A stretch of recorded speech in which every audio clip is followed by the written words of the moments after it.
Stages of startup, thumbnail में आपने बिल्कुल ठीक पढ़ा। आज की इस वीडियो में मैं बात करने वाला हूँ स्टार्टअप की कौन कौन सी स्टेजेस होती हैं। यानी कि जब किसी व्यक्ति के दिमाग में एक आइडिया आता है तब से लेकर जब तक उसकी कंपनी बड़ी नहीं हो जाती, एक यूनिकॉर्न नहीं बन जाती, तब तक उसको किन किन स्टेज से गुजरना पड़ता है। स्टार्टअप की कौन कौन सी स्टेजेस होती हैं, जैसे ideation stage, validation stage, launch stage, growing stage, scaling stage, maintenance stage और लास्ट वन एग्जिट स्टेज। इन सब के बारे में डिटेल में मैं आपको इस वीडियो में बताने वाला हूं। तो चलिए एक एक करके सारी स्टेजेस को समझते हैं और वो भी बिल्कुल आसान भाषा में।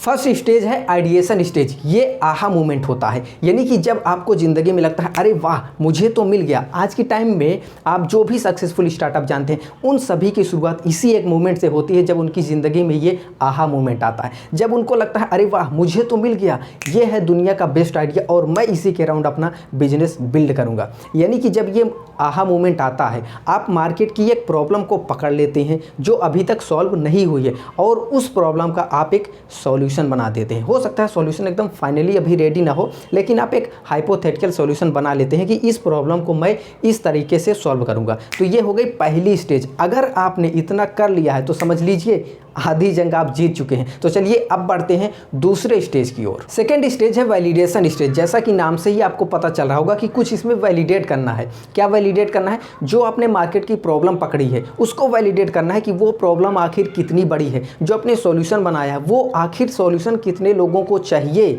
इसके लिए आप क्या करेंगे? इसके लिए आप सबसे पहले अपना टारगेट कस्टमर फाइंड करेंगे कि आपका टारगेट कस्टमर कौन है। इसके लिए आप कस्टमर पर्सोना बनाइए, उनकी एज समझिए, वो कहाँ रहते हैं, उनकी बाइंग कैपेसिटी क्या है। इन सबसे कस्टमर पर्सोना बनता है, उसको आप पहले रेडी कर लीजिए। जब कस्टमर पर्सोना रेडी हो जाए, आपको पता चल जाए कि हमारे टारगेट कस्टमर कौन हैं, फिर आप उनके साथ MVP टेस्ट करिए। और इसको आसान मैं कर दूं तो यूँ समझिए कि आपका जो प्रोडक्ट है वो फाइनल प्रोडक्ट नहीं होता, एक प्रोटोटाइप होता है। उसमें बेसिक फंक्शन होते हैं, सारे एडवांस फंक्शन नहीं होते, फाइनल प्रोडक्ट नहीं होता। बेसिक सा एक अपना प्रोडक्ट बनाते हैं, उसको उन कस्टमर के साथ आप टेस्ट करते हैं ताकि आप उनका फीडबैक नोट कर पाएँ। उस फीडबैक के अनुसार आप फिर अपना फाइनल प्रोडक्ट बनाएंगे, उनका कुछ और फीडबैक लेंगे कि क्या इंप्रूवमेंट कर सकते हैं, कैसा प्रोडक्ट होना चाहिए। वो सारे फीडबैक के आधार पे आप अपना फाइनल प्रोडक्ट बनाते हैं। कुल मिलाकर यूँ समझिए कि इस स्टेज पर आपका जो प्रोडक्ट या सर्विस है उसको आप टेस्ट करते हैं कि क्या ये सच में इसकी मार्केट में नीड है, इसकी डिमांड है या फिर नहीं, क्या ये बिजनेस मॉडल टिकाऊ है या फिर नहीं। थर्ड स्टेज है लॉन्च स्टेज। जब आपने अपने आइडिया को वैलिडेट कर लिया है, जो भी स्टेप हमने सेकेंड स्टेज में बताया है उसको पूरा कर लिया है, टारगेट कस्टमर वगैरह कुछ कस्टमर के साथ टेस्ट भी कर लिया, सारी चीज़ें कर ली, तो अब तीसरे स्टेप में आप अपने प्रोडक्ट या सर्विस को ऑफिशियली इसको लॉन्च करते हैं। एक चीज़ मैं आपको यहाँ पर बताना चाहूँगा, आपने नोटिस किया होगा या फिर अगर आपने किसी दूसरे का वीडियो देखा होगा यूट्यूब पर या फिर गूगल पे कुछ सर्च किया होगा स्टेजेस ऑफ स्टार्टअप के बारे में, तो आपने देखा होगा कि वहाँ पर लोग अलग अलग तरीके से बताते हैं। कुछ लोग 5 स्टेज बताते हैं, कुछ लोग 6 स्टेज बताते हैं, कुछ लोग 7 स्टेज बताते हैं। तो आप सोच रहे होंगे कि इतना आखिर वेरिएशन क्यों है, क्यों अलग अलग है। ये इसलिए है क्योंकि ये स्टेजेस जो है वो फिक्स नहीं है, यूनिवर्सल नहीं है कि स्टेजेस सिर्फ इतनी ही होंगी या इतनी ही होती हैं। ये डिपेंड करता है कि आपका बिजनेस टाइप क्या है, आपका बिजनेस गोल क्या है, आपकी इंडस्ट्री क्या है। ये हर एक स्टार्टअप में वेरी कर सकता है। यहाँ पर मैं आपको 7 स्टार्टअप की स्टेजेस बताने वाला हूँ। अगर आप इसको समझ लिए तो आपको कुछ और समझने की जरूरत वैसे नहीं पड़ेगी। तो इस वीडियो को ध्यान से पूरा अंत तक देखते रहिए। चलिए बढ़ते हैं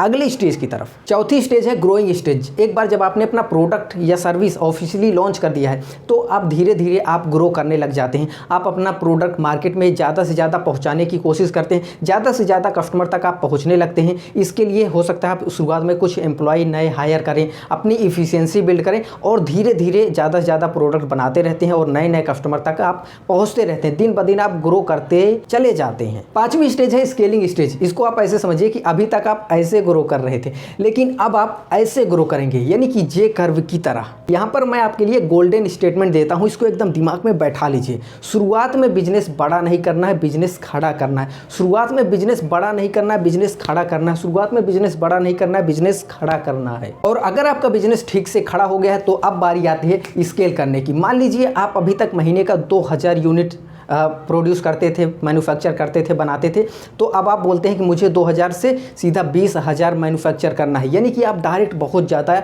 मैन्युफैक्चर करने की सोचते हैं, इसके लिए आप क्या करेंगे, इसके लिए आप नई मशीनरी लगवाएंगे और बहुत सारे नए एम्प्लॉय हायर करेंगे, नए टेक्नोलॉजी सॉफ्टवेयर वगैरह लगाएंगे, नई मैन पावर बिल्ड करेंगे और हो सकता है आप नए एरिया में जाए जहाँ तक अभी तक आपका प्रोडक्ट डिलीवर ही नहीं होता था, वहाँ तक आप स्केल करें। यानी कि आप ये समझिए कि स्केल करने के लिए जो भी चीज़ें करनी पड़े आपको, वो सारी चीज़ें आप करते हैं। छठवीं स्टेज है मेंटेनेंस स्टेज। अब आपने बिजनेस को एक अच्छे लेवल पर स्केल कर लिया है, यानी कि लगभग आपका बिजनेस उस पोजीशन पर पहुंच गया है जहां मार्केट में अब थोड़ा थोड़ा सैचुरेशन आने लगा है, क्योंकि आपको जितना स्केल करना था आपने स्केल कर लिया। जिस जिस एरिया में पहुंचना था उन सभी एरिया में आप पहुंच चुके हैं, हर जगह आपकी मौजूदगी है, एक अच्छे लेवल तक आपने स्केल कर लिया है।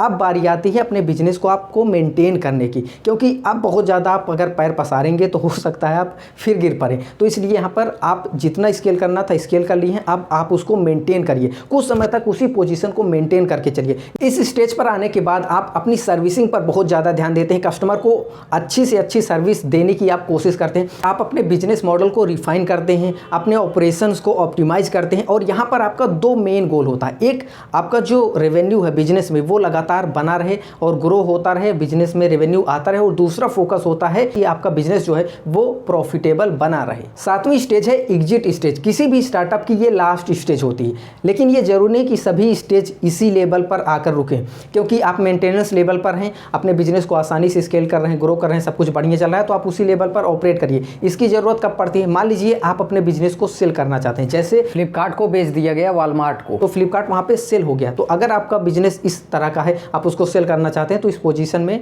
आपका बिजनेस जब सेल होता है तो यहाँ से आप एग्जिट हो गए, इस चीज़ को बोला जाता है एग्जिट। दूसरा एग्जाम्पल मैं आपको बताना चाहूँगा व्हाट्सएप का।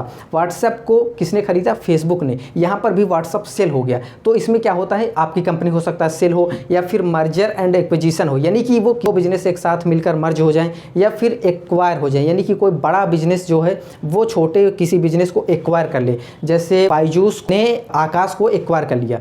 तो दोस्तों, इस वीडियो में आपने जाना स्टार्टअप की स्टेजेस के बारे में, स्टार्टअप की कौन कौन सी स्टेजेस होती हैं और किस स्टेज में क्या होता है। अब आप भी किसी भी बिजनेस को देखकर बता सकते हैं कि यह भी किस स्टेज पर है, वैलिडेशन स्टेज पर है, स्केलिंग स्टेज पर है, ग्रोइंग स्टेज पर है, आप भी आसानी से बता सकते हैं। अगर आपको ये वीडियो वैल्यूएबल लगा, आपको सारी चीज़ें आसानी से समझ में आ गई, आपको मज़ा आया, तो इस वीडियो को लाइक कर दीजिए और इस चैनल को सब्सक्राइब कर लीजिए। ये मेरा वादा है, मैं आपके लिए इसी तरह के पावरफुल वीडियोज़ लाता रहूँगा। इस वीडियो को अंत तक देखने के लिए आपका बहुत बहुत धन्यवाद।